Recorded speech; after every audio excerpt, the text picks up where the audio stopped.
அரைச்சாச்சு.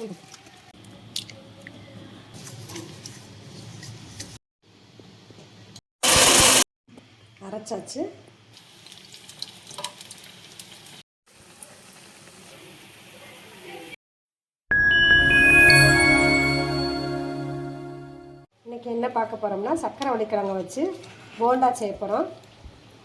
அதுக்கு முதல் சக்கரை வள்ளிக்கிழங்கை வேக வச்சுக்குவோம். அடுப்பு பற்ற வச்சுக்குவோம். வேக வைக்கிறோம். ஒரு ஸ்பூன் போட்டு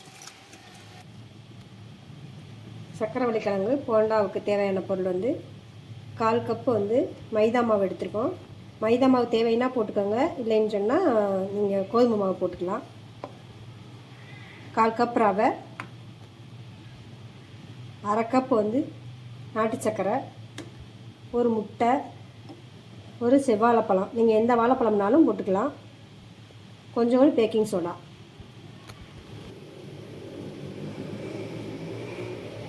முட்டையை உடைக்கிறோம். ஒரு முட்டையை உடச்சி ஊற்றிருக்கோம். கிழங்கு வேகிறதுக்குள்ளே இதை கொஞ்சம் நேரம் ஊற வச்சுக்கிடுவோம்.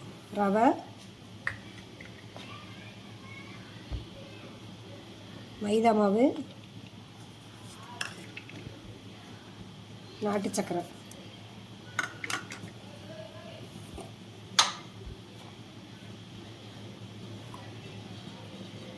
ஒரு 1/4 ஸ்பூன் வந்து பேக்கிங் சோடா.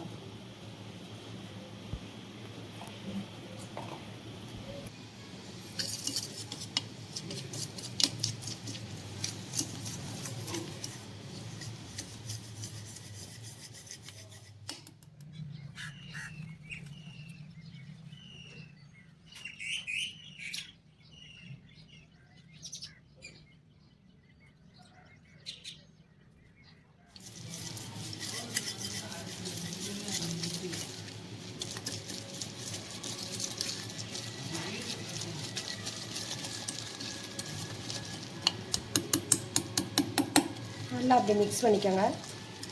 வெல்லம் போட்டுக்கிறதுனால நல்லா மிக்ஸ் ஆகும் முட்டையோடு சேர்ந்து. கொஞ்சமாக தண்ணி ஊற்றிக்கிடுவோம். நம்ம வாழைப்பழத்தையும் சக்கரை வள்ளிக்கிழங்கு, ஒரு பெரிய கிழங்கானா 1 போட்டுக்கோங்க, இல்லாட்டி 2 கிழங்கு போட்டுக்கோங்க. இந்த அளவுக்கு அதை வந்து மிக்சியில் அடித்து நம்ம சேர்த்துக்கிற போகிறோம். அதை இந்த மாதிரி நல்லா அடிச்சுக்கோங்க. இந்த பக்குவத்துக்கு வந்துடும். தண்ணின்னு எதுவுமே ஊற்றாமல் இது வந்துடும். தேவைன்னா கொஞ்சமாக நம்ம தண்ணி ஊற்றிக்குவோம். இது நல்லா ஊறட்டும். கிழங்கு வேகம் தட்டிக்கு ஊறட்டும்.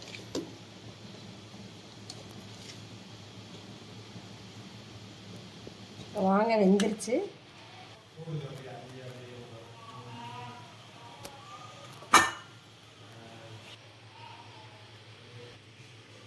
வாங்க, வாழைப்பழத்தையும் சக்கரை வள்ளிக்கிழங்கையும் கட் பண்ணி மிக்சியில் போட்டு அடிச்சுக்குவோம்.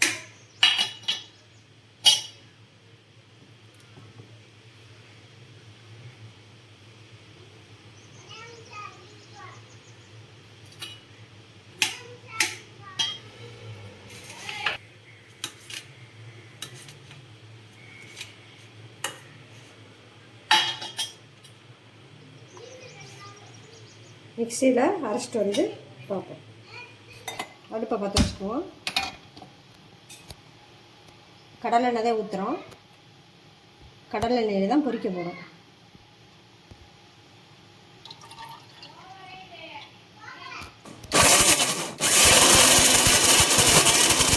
அரைச்சாச்சு. இதையும் சேர்த்து மிக்ஸ் பண்ணிக்கிறோம்.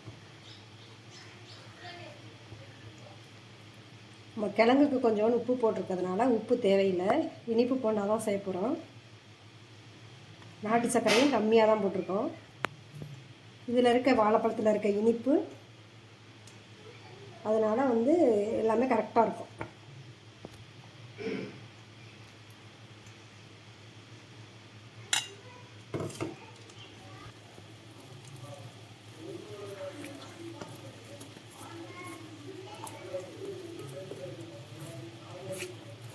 ஒரு 10 நிமிஷம் ஊறிடுச்சு நல்லா.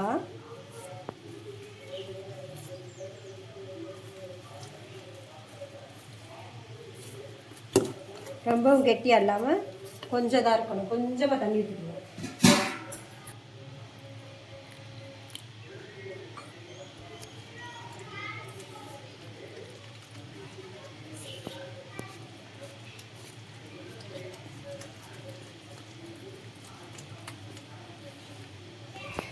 ஒரு 1/4 டம்ளர் மட்டும் தண்ணி ஊற்றினீங்கன்னா போதும்.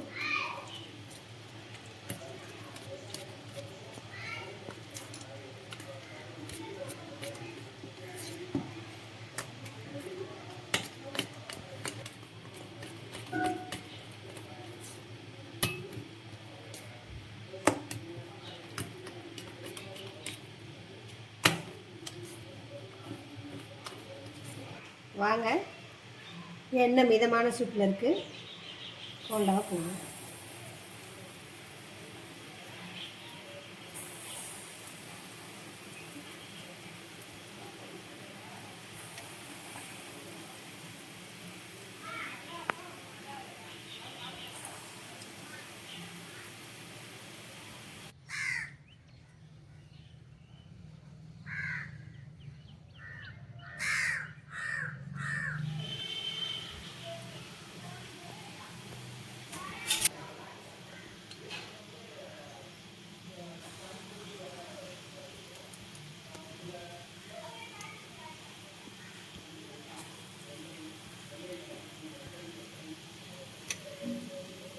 வந்தோடனே திருப்பி போடுங்க, புசு புசுன்னு வரணும்.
நல்லா வெந்துருச்சு, எடுத்துருவோம்.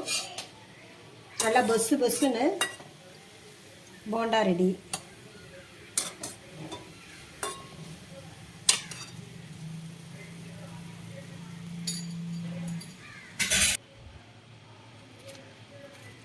இப்போ போண்டா ரெடி ஆயிடுச்சு. நீங்களும் இதே மாதிரி செஞ்சு பார்த்துட்டு எப்படி இருக்குன்னு சொல்லுங்கள். வாழைப்பழம் சேர்த்தும் செய்யலாம், வாழைப்பழம் இல்லாமல் செய்யலாம். முட்டை தேவைன்னா போட்டுக்கலாம். ரொம்ப சாஃப்டாக இருக்குன்றதுக்காக தான் முட்டை போட்டு நம்ம செஞ்சிடும். ரொம்ப மெதுவாக இருக்கும். பாருங்கள் எவ்வளோ பஞ்சு மாதிரி இருக்குன்னு பாருங்கள், ரொம்ப சாஃப்டாக இருக்கும். நீங்கள் இதே மாதிரி செஞ்சு பார்த்துட்டு எப்படி இருக்குன்னு கமெண்டில் சொல்லுங்கள்.